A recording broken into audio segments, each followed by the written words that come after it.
spiritual coercion, human commandments, fighting the teaching of Christ.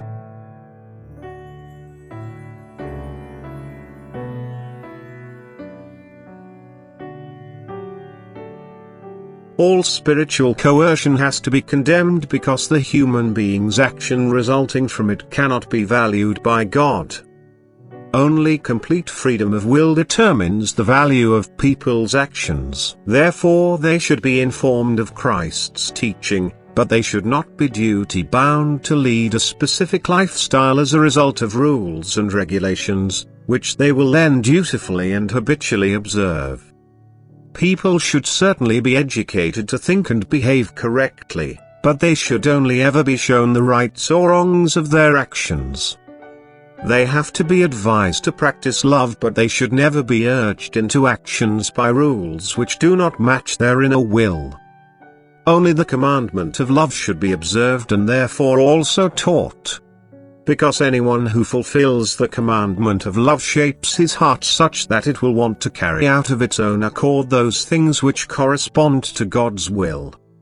However, commandments which oblige a person to conduct his life in a certain way, even though a failure to comply with them does not demonstrate heartlessness towards other people, are not given by God, that is, they are outside of Christ's teaching, because this teaching only preaches love which, however, does not aim to achieve the fulfillment of divine commandments by means of external force. The human being has to be able to shape himself in utmost freedom of will if this transformation of thought is to be of value for eternity. Freedom of will, however, is restricted as soon as a dutiful transformation is demanded. Every good deed which does not arise from the heart, that is, which is not accomplished by the inner urge to carry out an action of love, will only be valued for what it is in reality: an implementation of duty without warmth of heart. And there is great danger that the human being will give too little account to himself about his thoughts and actions because he believes to have done what he was meant to do on earth, and this belief has its foundation in the commandments which people had added to the teaching of Christ.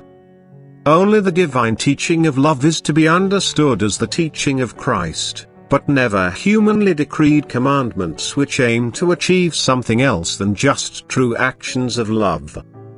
Where love is taught, love also has to be practiced, and actions of love should be understood to be everything that is beneficial to other people. Thus the human being is merely expected to do good to his fellow human being, and therefore the divine teaching of love will only expect people to fulfill those requirements which protect their fellow human beings from damage or are of benefit to him.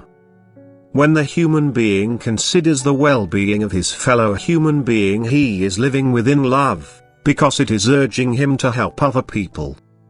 This is the true activity of love which is required from people by God and which was constantly practiced by Jesus Christ on earth. However, if people are demanded to do something, even though failing to comply by no means damages or injures other people, then this is due to humanly decreed laws which should not be confused with the teaching of Christ. Nevertheless, there is great danger that the commandments of love will be ignored in favor of these humanly added commandments, and that the significance of Christ's teaching of love will not be recognized, which is evidenced by the fact that humanity, ignorant of its true value, wants to replace Christ's teaching of love completely. Because it pays more attention to commandments which more or less enslave the human being because they represent spiritual coercion to him. The world takes offense to this and is now attempting to fight against and replace everything, including the pure teaching of Christ, which is only preaching love.